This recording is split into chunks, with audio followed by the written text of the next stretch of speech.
for me, it's Purdue. Yeah. Plus 135 to go to the Final Four. Like, this is a team that we talked about a couple of segments ago that I think is probably the biggest threat to UConn. So if I'm getting plus money, and I have not seen Purdue look vulnerable, they have stretches where maybe they don't look great, like we saw in the Big Ten tournament. But, a lot of that came down to some mistakes with Zach Edey. And he's getting the ball deep into the paint. He's doing a turnaround jumper over you single time with one arm. He's one of the top players in the country in terms of dunks. He hits his free throws. But more importantly, what did we hate about Purdue? It was only Zach Edey. Could not trust Jaden Ivey or any of those guards. Now, all these Purdue guards, they shoot like they're Marquette. They shoot like they're Duke. They shoot like they're UConn. Like, so if Zach Edey gets collapsed on, then he's kicking out to guys that are hitting key shots down in crucial moments, and they're a buzzsaw right now. They've covered both numbers in both their first two games. So for me, if I'm getting plus money, it has to be Purdue. Yeah, you know exactly what you're going to get with Houston. They're a team that relies on defense, and more defense. They force a boatload of turnovers, nearly 25% of opponent possessions. They generate oodles of secondary opportunities as well, one of the best offensive rebounding teams in all of college basketball, and a team that can absolutely blitz you on occasion from way downtown. I mean, when Cryer is on, he can fill up the cup 5-6 times a game from out there. Jamal Shed is a do-it-all player on both ends of the floor. I mean, they fouled out 4 critical players in that game and still found a way to win, though it was a bad matchup on paper, really, for Houston, again, because their biggest weakness is sealing off the defensive glass. They're a team that you can generate additional opportunities against. So, Filipowski, if he stays out of foul trouble, if he plays with his max effort, he could have a monster game against Houston. But I believe the Cougs will really stretch out and just badger the perimeter assets of Duke, make it, hell on earth that they're going to experience in that game over a full 40 minutes. So I'm going to lay the chalk with the Cougars. I think they're going to win this sucker by at least 5 to 10 going away. And I will lean slightly on the under in that one because Houston, much like Duke, they prefer a very sluggish pace. Both teams north of number 300 and adjusted tempo the last 6 weeks.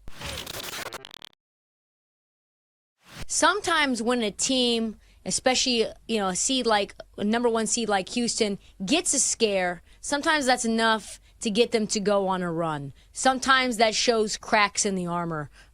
When you watch that A&M Houston game, which version or which path are you most likely to feel about that? Is this a get-right spot for Houston where they can now roll against Duke, or does this show you that, boy, oh boy, can they allow a lot of points and get into foul trouble pretty quick?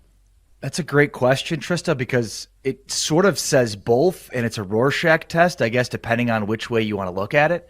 So on the one hand, Houston is an extremely physical basketball team, and so we knew coming into the NCAA tournament that both Iowa State and Houston could have some troubles if the officials didn't let them play the way that they're capable of playing. If you guys watched the Grand Canyon, Arizona, or Grand Canyon, Alabama game last night, and then contrast that with the way that the Houston, Texas A&M game was being called, I mean, it was virtually 2 different games. They were really letting them play physically in the Grand Canyon game, and I thought in the Houston, Texas A&M game, they were physical. Both teams were, but both teams were in foul trouble the entire game, including Kelvin Sampson, who was talked about how upset he was at halftime about how devastated it was that all of his players were in foul trouble. So, this is a team, Trista, that is going to be physical. They're going to be in future battles where they're going to have guys in foul trouble. So it's, okay, can they survive and advance without it? I thought the game against A&M was a great example of survive and advance. They didn't have LJ Cryer. They didn't in basically the end of the game. They didn't have Jamal Shed for much of overtime. If that game had to go much further, I don't know that they would have won because you're really scraping the bottom of the barrel at that point. Emmanuel Sharp played fantastically, and that's what they needed. They needed guys to step up when LJ Cryer was in foul trouble, when Jamal Shed was in foul trouble. So, I think it's a little bit of both. I think this is a team, certainly when you look ahead, that if you get physical with them, they get physical with you, that they can get into foul trouble, and that is an issue because they don't have great depth, especially with some of these injuries. But they were able to survive without having depth, and you're missing LJ Cryer for as long as they were. I mean, they missed him for the entire overtime and still won the game despite that. So it shows that they maybe have a little bit more depth than what might appear on the surface.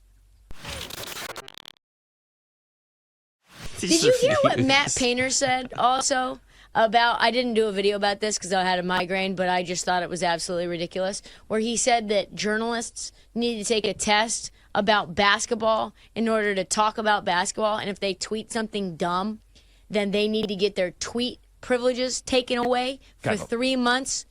Here's the deal. We should do that with football, though. Here's the deal that people don't understand. The industry that we're in is not about being right or being wrong. You're right. It's legitimately about putting eyeballs on your content, even if they're hate eyeballs. Why? Because that's what funds Zach Edey's pocket to come back for another year. Otherwise, he'd be in Uzbekistan right now and not playing for Purdue. And Matt Painter would be nowhere to be found. He'd be coaching not at Purdue. So the fact that Matt Painter is there talking smack about quote-unquote journalists being wrong is like absolutely baffling to me, because that's the whole, like, advertisers, ratings come from the media hyping your dumbass team up. But that's not a new thing that a coach has said before. You know what I mean? Like this is you gotta hear always the what rant. coaches will do. Yeah, but that's the bit, right? It's like to discredit people that are talking about something because you don't agree with their opinion. People said, "Oh, well, what do you think?" The journalist was like, "Oh, what do you think about people who just say Zach Edey's good because he's tall?" Yeah. And he was like, Well, they that should is- not talk about basketball ever again. I mean, that's kind of, if somebody's just saying he's good because he's tall, that's a dumb thing to say. That's a very, like, Zach Edey? Yeah, like that's dumb. You know. Damn. Ryan's does like his- not I'm like 1,000% out of that. Yeah, like Does if his Zach size Edey help? Yes. His Is Zach size Edey helps. 6'5"? Zach He's Edey? also a really good free throw shooter. Like, for a guy that's So his is my size to be that grandmother, great. RIP. Okay, but I'm just saying, like, don't take away. Look, do I think he's going to be a great NBA player? No, I don't. But do I think that he's improved a lot from last year? For sure. Absolutely. Yeah, I'll give you that, We've yeah. seen a huge He could difference be a there. good NBA but his player. size helps. But also, like, he's grown. He was 7'4" before, and now they're saying he's 7'6". Christian Encarnacio and Stan, Jonathan India is still there. All these guys who are young, who have a ton of talent, and so their ceiling is to win the division going away. I would never bet the Cardinals. I think the Reds at the price are the bet for me, but the Cubs could do something. And if Seiya Suzuki's going to hit like this, I'm going to be real interested in him at big numbers for MVP, but we'll get to that. Talking to Jake Hassan, BetMGM tonight. You know, for a while in baseball, the story that had nothing to do with baseball was see-through uniforms and seeing everybody's junk. That's gone away now because Shohei Ohtani and his interpreter have kind of stolen that. Can't have you on and not get your take on this story. What's going on with Shohei Ohtani, who actually spoke out about it today, said he's never bet on baseball games, and it's all the interpreter stealing his money. been there. Yeah, I think I believe him just because we have no reason not to. Like, I guess you got two-timed by your best friend. That stinks. Manfred, what have we noticed in his tenure as commissioner? And look at the Astro scandal. He's too much of a coward to do anything, to suspend anybody. Otani's the golden boy. He's the moneymaker. MLB knows where their bread is buttered. They're not going to do anything to him.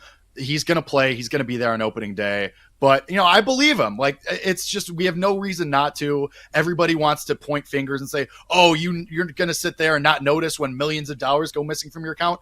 He's got hundreds of millions of dollars. To him, that's like losing a couple singles or a $5 bill in the pants that you put away for the winter and you don't notice for 6 months till you drag them out again. So Spencer Strider, already nasty, is said to have developed a curveball now to go with this buzzsaw of a fastball. So how do we bet Spencer Strider outside of just strikeout props? Is there any value there to be had in terms of like season-long futures? Like, is there anything other than just like day-to-day stuff? Yeah, he's obviously the favorite for NL Cy Young, and I do kind of think he might just take this award from opening day and run away and hide with it. Like, we might just have a wire-to-wire situation, which is insane to say for an award that is so high variance like Cy Young. Look at last year as a perfect example of that, but he might just be that good. I think what my strategy when it comes to Spencer Strider is going to be is we're going to Home Depot, we're getting the ladder out, and just on game days for Spencer Strider, we're climbing that ladder, baby. 10 plus, 11 plus, 12 plus Ks at big prices, because he's just that dude that can get 15 Ks in a game.